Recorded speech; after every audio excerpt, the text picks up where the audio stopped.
Hello students, welcome to online classes. Today we will do future continuous tense.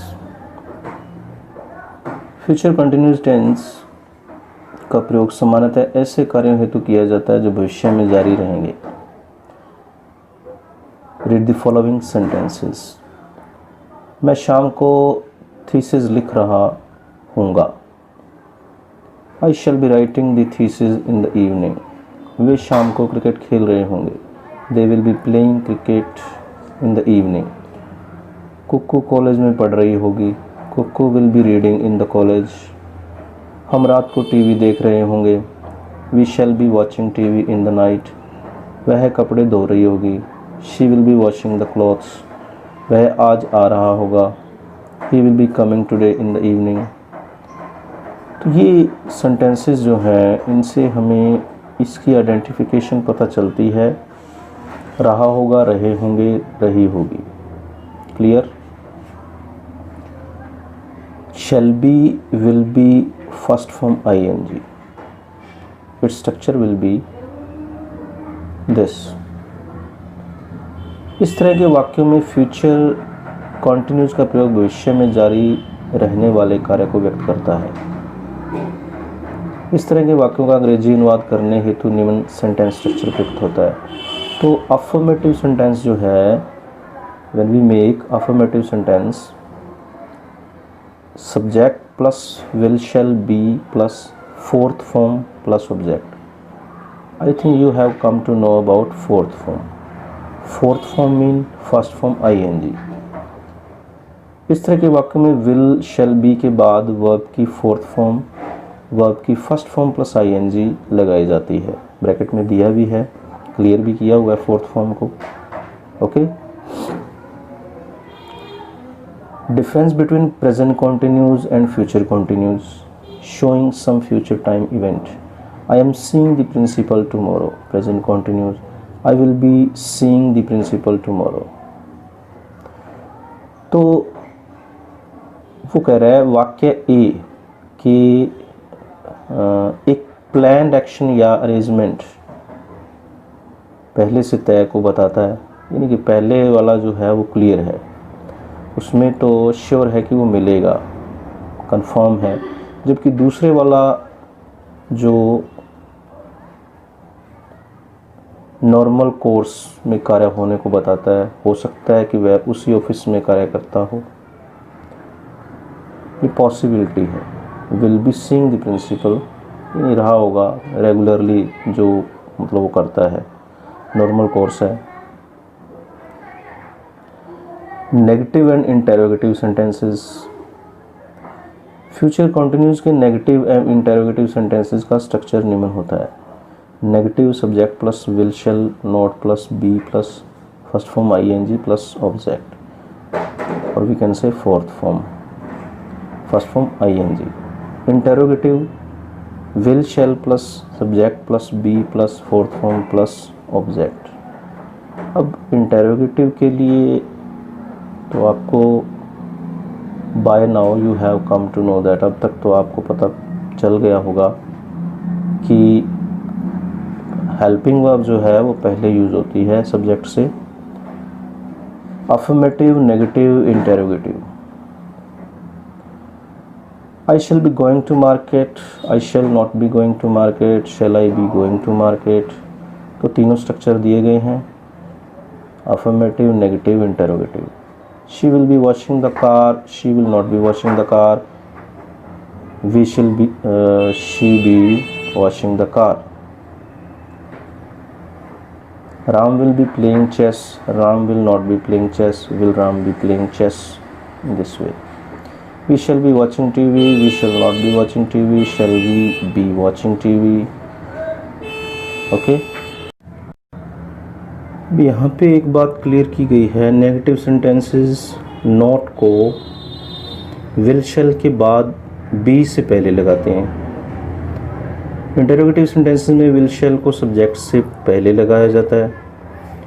बाकी जो structure है same रहता है. एंड में क्वेश्चन मार्क लगाया जाता है. तो ये तो आपको पता ही है कि इंटरोगेटिव सेंटेंसेस में लास्ट में क्वेश्चन मार्क होता है. Interrogative negative sentences, interrogative negative sentences का स्ट्रक्चर निम्न होता है। Will shall plus subject plus not plus be plus fourth form या first form I N G plus object. Would not shall not subject plus be plus fourth form plus object. तो ये आप पहले वाला जो स्ट्रक्चर है उसको ध्यान में रखें। अफर्मेटिव से interrogative negative, I shall be playing cricket tomorrow, shall I not be playing cricket tomorrow, shall not I be playing cricket tomorrow. तो ये दो स्ट्रक्चर हैं, इस तरीके से बनाया जाएगा इंटरोगेटिव नेगेटिव। तो नेक्स्ट हमारा है फ्यूचर परफेक्ट टेंस।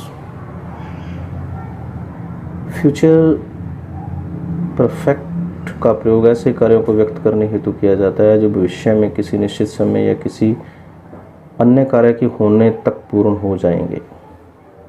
वह अगले वर्ष तक इस योजना को पूर्ण कर चुका होगा, हम कह सकते हैं। तो इसकी आइडेंटिफिकेशन है चुका होगा, चुके होंगे, चुकी होगी। He will have completed this project by next year। अब इसमें एक ही चीज़ आपको ध्यान रखनी है, by नेक्स्ट ईयर, बाय के साथ में फ्यूचर का टाइम आता है इसमें। सरिता अगले माह घर वापस आ चुकी होगी। Sarita will have return home by next month. तो फ्यूचर टाइम प्लस बाय, या हम कह सकते हैं by plus future time. Doctor के यहाँ पहुँचने से पूर्व मरीज मर चुका होगा। The patient will have died before the doctor reaches here.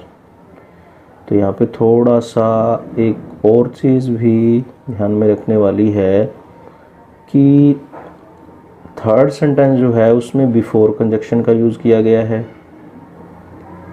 Riches यहाँ पे यूज़ किया गया है before the doctor reaches here. तो ये पॉसिबिलिटी है, एक संभावना जताई जा रही है कि मर चुका होगा।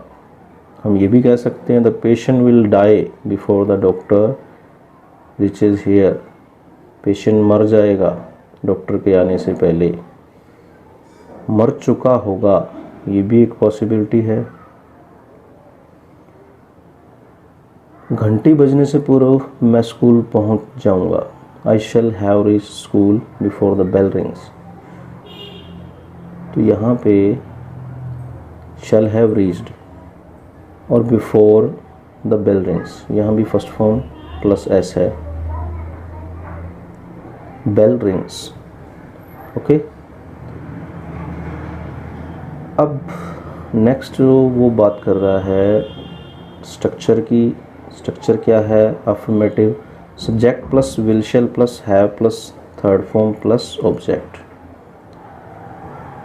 यदि वाक्य में एक अन्य वाक्य जुड़ा है, जो कार्य पहले पूर्ण होगा उसमें फ्यूचर परफेक्ट का प्रयोग होता है, एवं जो कार्य बाद में पूर्ण होगा उसमें प्रेजेंट इंडेफिनिट का प्रयोग होता है।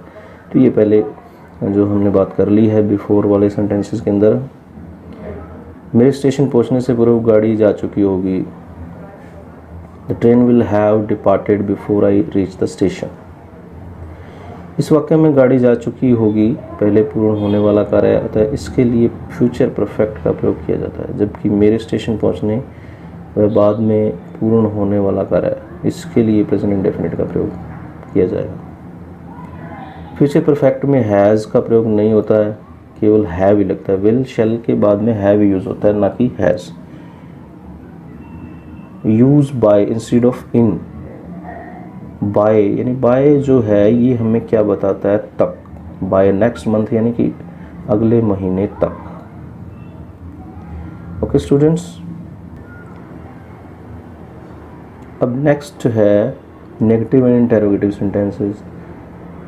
फ्यूचर परफेक्ट के नेगेटिव एंड इंटेरोगेटिव सेंटेंसेस का स्ट्रक्चर निम्नलिखित होता है। Negative, subject plus shell will plus not plus have plus third form plus object. Interrogative, shell will plus subject plus have plus third form plus object. तो नीचे example दिए गए हैं। He will have completed his work by tomorrow. ये by tomorrow जो है अभी मैंने बात की थी बाय के साथ में फ्यूचर का time, by 7 PM, by 3 PM, इस तरीके से। She will have washed her clothes by 3 PM. She will not have washed her clothes by 3 PM.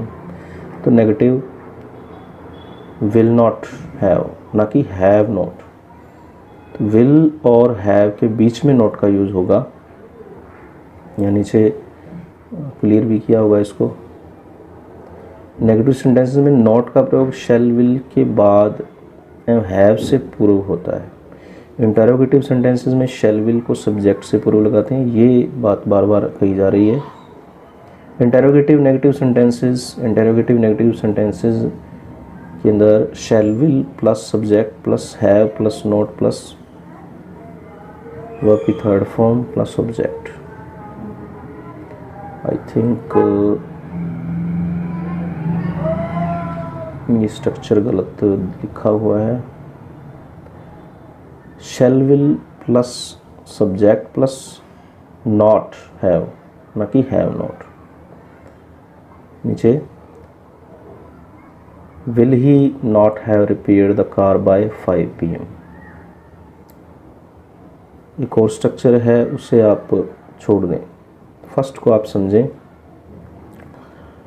shall will plus subject plus not plus have, ना कि have not। Not have आएगा, ये wrong structure लिखा हुआ है इसमें, plus third form plus object. Okay students, it's uses we will do tomorrow. Thanks and have a lovely day.